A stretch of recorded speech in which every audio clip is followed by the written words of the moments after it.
జనసేన అధినేత పవన్ కళ్యాణ్ ఉప ముఖ్యమంత్రిగా ప్రమాణ స్వీకారం చేయటం, తర్వాత ఈరోజు మధ్యాహ్నం శాఖలు కేటాయించడం, తర్వాత అసలు సచివాలయంలో పవన్ కళ్యాణ్ ఛాంబర్ ఏ విధంగా ఉండబోతుందనే ఆసక్తి కూడా కొనసాగుతున్న పరిస్థితి కూడా కనిపిస్తూ ఉంది. మనం ఇప్పుడు సచివాలయంలో ఉన్న 5వ బ్లాక్లో ఉన్నాం. ఒక ఛాంబర్ అయితే మీకు చూపించే ప్రయత్నం చేద్దాం. ఎక్కువ శాతం కూడా ఈ ఛాంబర్నే తీసుకునే అవకాశం ఉందని కూడా చెప్తా ఉన్నారు. మనం ఒకసారి ప్రత్యేకత కూడా చూసుకుంటే సచివాలయం మొత్తంలో కూడా ఇది పెద్ద ఛాంబర్గా ఉంటుంది. ఇది నారా లోకేష్ ప్రత్యేకంగా డిజైన్ చేయించుకున్న ఛాంబర్. ఇది 2017 నుంచి ఆయన మంత్రిగా పనిచేసిన అన్నాళ్ళు కూడా ఈ ఛాంబర్లోనే ఆయన పనిచేసిన పరిస్థితి ఉంది. ఓఎస్డీస్ కానీ వారందరికీ కూడా ఎక్కువ మంది ఓఎస్డీలు ఉన్నా వారికి సరిపడే ఛాంబర్స్ ప్రత్యేకంగా గదులను కూడా ఇక్కడ ఏర్పాటు చేయడం జరిగింది. మొత్తం వ్యవస్థ అనేది ఒక డిప్యూటీ సీఎంకి ఎక్కువగా స్టాఫ్ ఉంటారు. అలాగే కాకుండా పవన్ కళ్యాణ్ కూడా స్టాఫ్ ఎక్కువగా ఉంటారు కాబట్టి కంపల్సరిగా పెద్ద ఛాంబర్ అనేది సచివాలయంలో కావాల్సిన పరిస్థితి ఉంటుంది. కాబట్టి దానికి తగ్గట్టుగా ఈ ఛాంబర్ అనేది ఉండే అవకాశం ఎక్కువగా కనిపిస్తూ ఉంది. సచివాలయంలో ఉన్న అన్ని ఛాంబర్లో కూడా పెద్ద ఛాంబర్ అనేది ఇదే అని చెప్పుకోవచ్చు.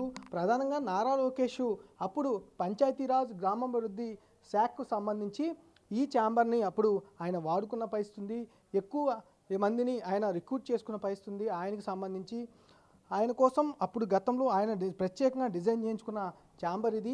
ఆయన శాఖ పరంగా అట్లానే కాకుండా ఆయనకున్న స్టాఫ్ పరంగా పెద్ద ఛాంబర్ కావాలి కాబట్టి ఈ ఛాంబర్ని గతంలో డిజైన్ చేసుకున్నారు. వెయిటింగ్కి సంబంధించి ఎవరైనా ఆయన కలవడానికి వస్తే కనుక వెయిటింగ్కి సంబంధించి ఏర్పాటు చేసే పరిస్థితి కనిపిస్తాం. దీనికంటే ముందు ఇంకొక ఛాంబర్ ఉంది.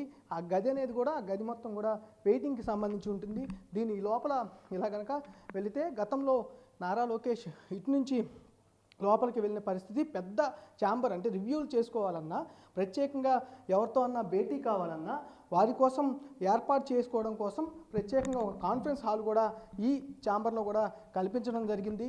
గతంలో ఈ ఛాంబర్ మొత్తం అంటే సచివాలయంలో ఉన్న 25 మంత్రులలో పెద్ద ఛాంబర్, అంటే ఉన్న 25 ఛాంబర్ల కంటే కూడా ఇది పెద్ద ఛాంబర్గా కూడా ఉంటుంది. ఈ పెద్ద ఛాంబర్కి సంబంధించి ప్రత్యేకతలు చాలా ఎక్కువగా ఉన్న పరిస్థితి కూడా ఉంది. ఇది మెయిన్ గది. ఈ మెయిన్ గదికి సంబంధించి కూడా చూసుకోవచ్చు. మొత్తం కూడా మెయిన్ గదికు ఇది మొత్తం ఇక్కడ ఛాంబర్లో అయితే కూర్చునే అవకాశం. ఇది కూడా దీంట్లో కూడా పెద్దగా అనేది ఛాంబర్ ఎక్కువగా ఉంటుంది. ఎక్కువ మందితో మాట్లాడే అవకాశం ఉంటుంది. వీటితో పాటుగా ఇవన్నీ కూడా ఆపోజిట్ కాన్ఫరెన్స్ రూముల్లో కూడా వాడుకునే పరిస్థితి ఉంటుంది.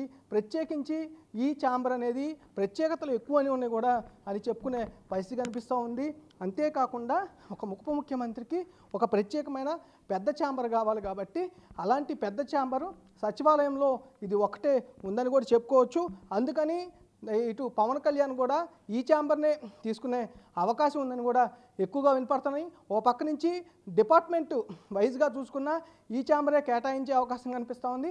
అలాగే డిప్యూటీ సీఎంగా చూసుకున్న ఈ ఛాంబర్ వచ్చే అవకాశం కనిపిస్తూ ఉంది. 99% ఎక్కువ శాతం ఈ ఛాంబర్లోనే పవన్ కళ్యాణ్ బాధ్యతలు తీసుకునే అవకాశం అయితే కనిపిస్తూ ఉంది. కెమెరా సురేష్తో మల్లికార్జున, బిగ్ టీవీ, అమరావతి నుంచి. For more videos like this, subscribe Big TV channel.